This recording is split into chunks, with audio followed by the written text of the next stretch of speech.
Thế kỷ 21, chúng ta hãy cùng nhìn lại một sự kiện lịch sử Việt Nam đã xảy ra cách đây gần 4 thập niên. Ngày mà vị lãnh tụ ưu việt của nền đệ nhất Cộng hòa đã chết cùng với công cuộc xây dựng đất nước còn đang dang dở, cố Tổng thống Ngô Đình Diệm. Lịch sử Việt Nam viết rằng Ngô Đình Diệm là vị Tổng thống đã khai sáng và thiết lập nền đệ nhất Cộng hòa Việt Nam. Vị Tổng thống đã ban hành bản hiến pháp với các định chế an bình xã hội, tự do và dân chủ đầu tiên cho toàn thể nhân dân miền Nam Việt Nam. Nhưng vị Tổng thống đó đã bị ám hại và đã bị giết chết bởi những mưu đồ chính trị ngoài bang, bởi những kẻ bội phản ở trong nước. Sử ghi chép rằng cố Tổng thống Ngô Đình Diệm sinh ngày 1 tháng 3 năm 1901, xuất thân từ dòng dõi cao sang quyền quý tại cố đô Huế, miền đất thần kinh với ngôi nhà thờ cổ uy nghi cổ kính ở Phủ Cam, với Phú Văn Lâu, với cầu Tràng Tiền số phai 12 nhịp, với dòng sông Hương lãng mạn lờ lững trôi trong câu hò mái nhì, với núi Ngự Bình nhiều nỗi băn khoăn, với chùa Thiên Mụ trơ gan cùng Tuế Nguyệt.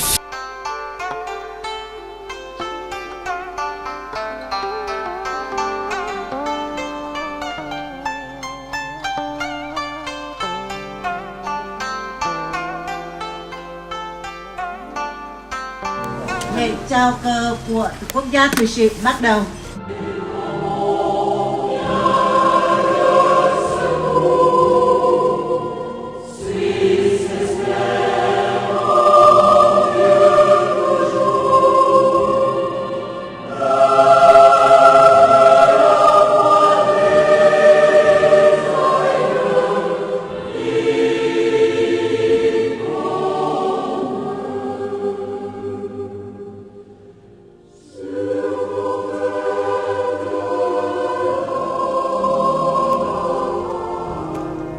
Tiếp theo là lễ chào quốc ca của Việt Nam Cộng Hòa.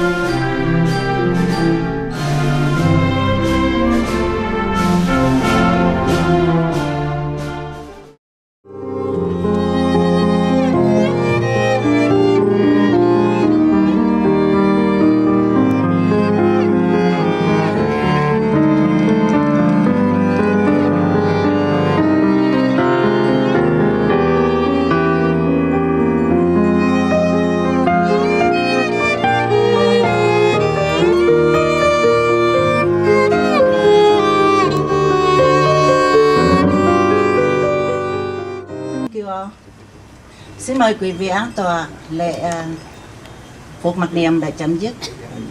Theo chương trình là khánh thành tượng đài cố Tổng thống Ngô Đình Diệm với nghi lễ 21 tiếng súng đại bác.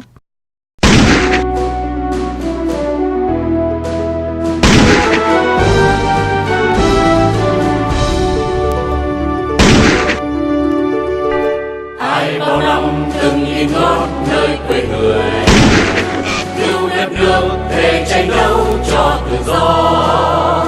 Người cương quyết trong tâm bài phòng kiếm bóc lột, diệt thực dân đang giáp gieo tàn khốc. Bao công lao hồn sông núi đi muôn đời, người hy sinh ngàn muôn kiếp không hề phai. Toàn dân quyết kết đoàn cùng chung sức với người để đầu tâm xây đáp cho ngày mai. Toàn dân Việt Nam nhớ ơn Ngô Tổng thống, Ngô Tổng thống, Ngô Tổng thống muôn năm. Toàn dân Việt Nam nhớ ơn Ngô Tổng thống, xin Thượng Đế ban phước lành cho người. Toàn dân Việt Nam nhớ ơn Ngô Tổng thống, Ngô Tổng thống, Ngô Tổng thống muôn năm.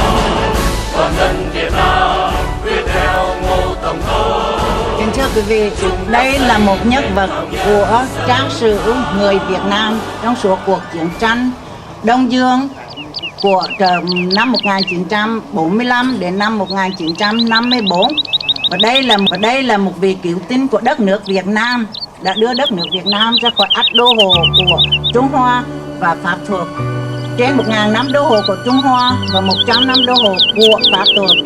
Tổng thống Ngô Đình Diệm, bức tường này là của vị Tổng thống Ngô Đình Diệm đã đưa đất nước Việt Nam của chúng ta ra khỏi ách đô hộ, làm thuộc địa cho người ngoại quốc.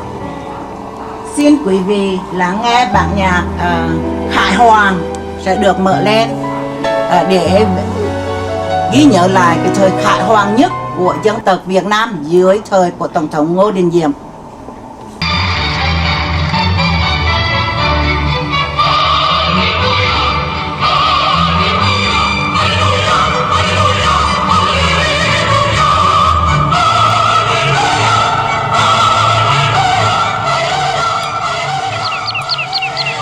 C'est l'inauguration du monument commémoratif de notre ancien président de la République du Vietnam qui a introduit la démocratie, la première au Vietnam du Sud. Il a également amené 1 million de réfugiés venant du Nord-Vietnam qui a été gouverné par des communistes et qui le reste encore aujourd'hui. Après avoir gouverné pendant 9 ans le Vietnam du Sud dans la démocratie et dans l'expansion économique, ainsi que dans le bonheur.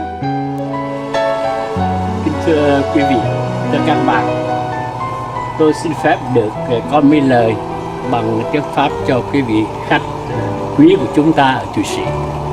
Sau đó có dài lời hơn với tất cả các anh em, các bạn. C'est avec un grand plaisir que nous avons le privilège de vous accueillir aujourd'hui à l'occasion.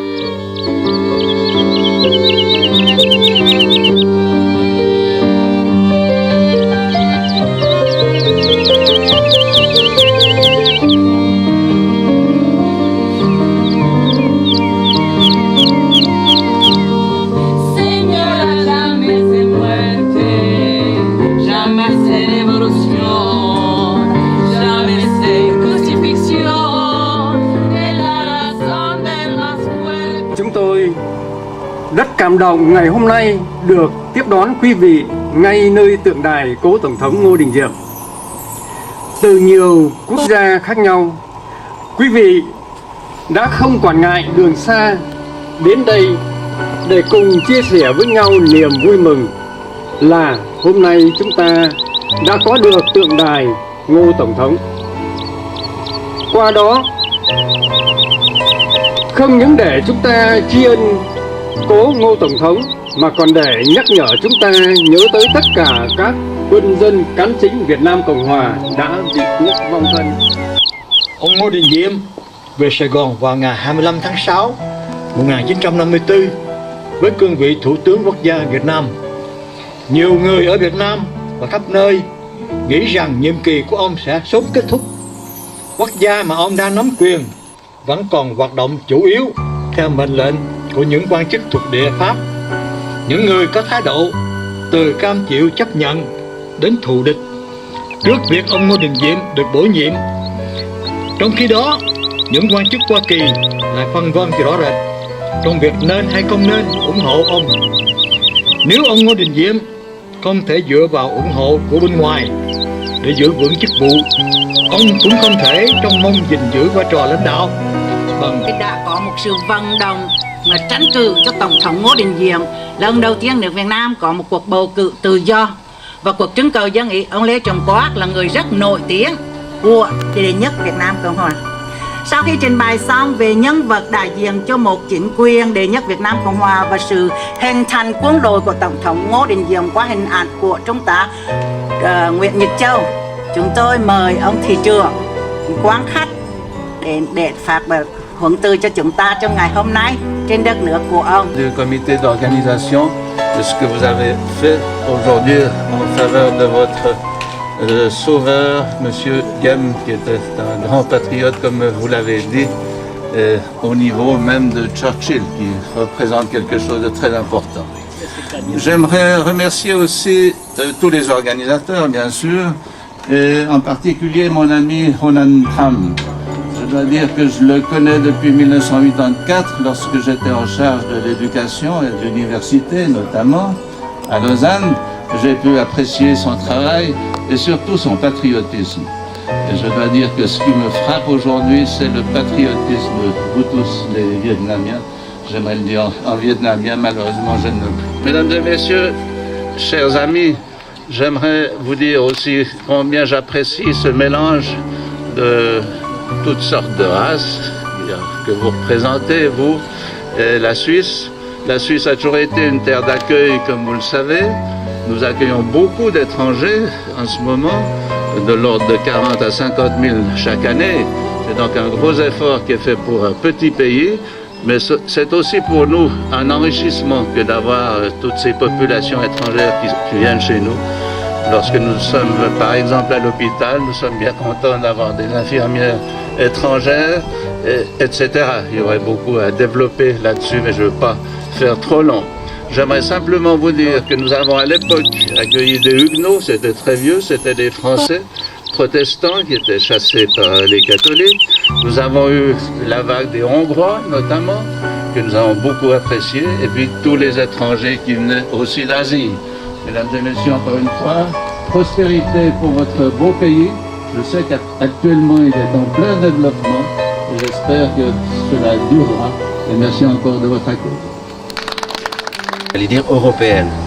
En tous les cas, pour parler de démocratie, je pense que la Suisse est un exemple au monde pour sa démocratie. Il est vrai que le Vietnam, vous avez été séparés. Pour la Suisse, lorsqu'elle s'est créée en 1291, effectivement, elle s'est constituée. Elle s'est constituée avec différents cantons.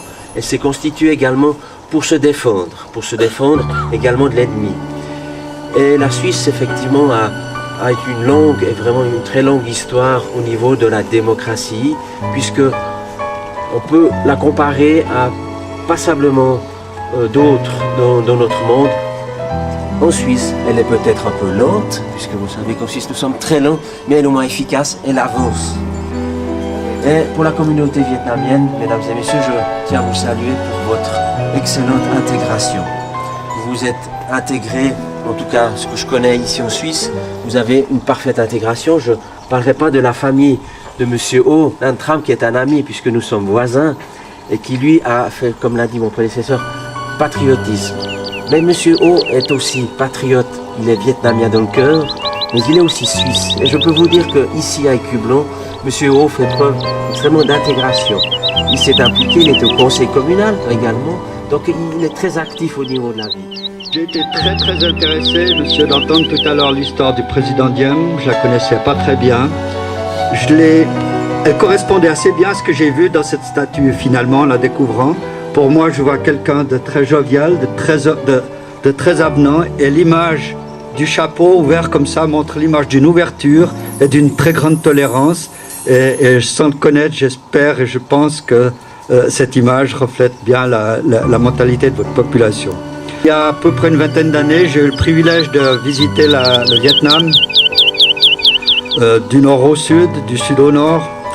Et quand on parcourt le pays, on comprend, ou en tout cas on est à peu près certain, que le communisme ne durera pas ou n'est pas la vocation essentielle du pays. On a vraiment l'impression que le communisme ne peut être qu'une parenthèse dans ce pays et qu'un jour viendra, je l'espère, en grande douceur et sans effusion de sang, un jour viendra où la liberté sera de nouveau de mise au Vietnam.